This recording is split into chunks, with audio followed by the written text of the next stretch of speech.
হৈছিলে সকলোকে আমি 3 তাৰিখে নিযুক্তি পত্ৰ দিম আপোনালোক নিযুক্তি পত্ৰ লবলৈ গুৱাহাটীলৈ আহিব লগত দেউতা মা বা মাৰ এজনক লৈ আহিব কাৰণ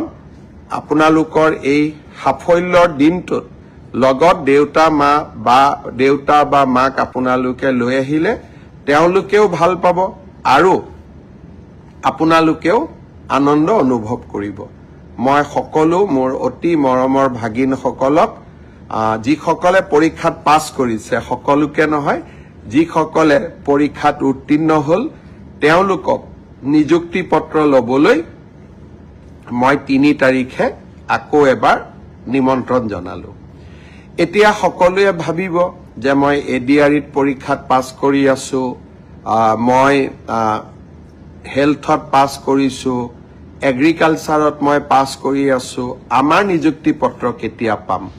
মই এনেকৈ আপোনালোকক যেতিয়াই আমি সাজু হৈ যাও মই এনেকৈ আপোনালোকক খবৰ দি থাকিম আপোনালোক ধৈৰ্যৰে সৈতে অকনমান আমাক সময় দিয়ক ধৈৰ্যৰে সৈতে আপোনালোকে অপেক্ষা কৰক আৰু এটা খবৰ দিব খুজিছো ইতিমধ্যে আমাৰ মেট্ৰিক পৰীক্ষাৰ দিন ঘোষণা কৰা হৈছে আমি এটা আঁচনি আপোনালোকৰ বাবে আগবঢ়াই দিছিলো যাতে মেট্ৰিক পৰীক্ষাৰ যিসকলে মেট্ৰিক পৰীক্ষাৰ সন্মুখীন হ'ব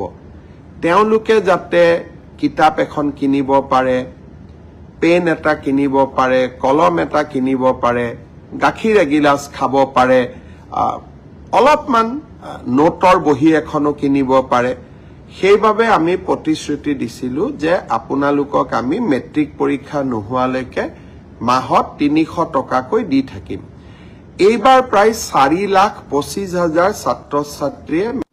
28 তাৰিখে শিক্ষামন্ত্ৰী ৰণোজ পেগু ডাঙৰীয়াৰ সৈতে আপোনালোকক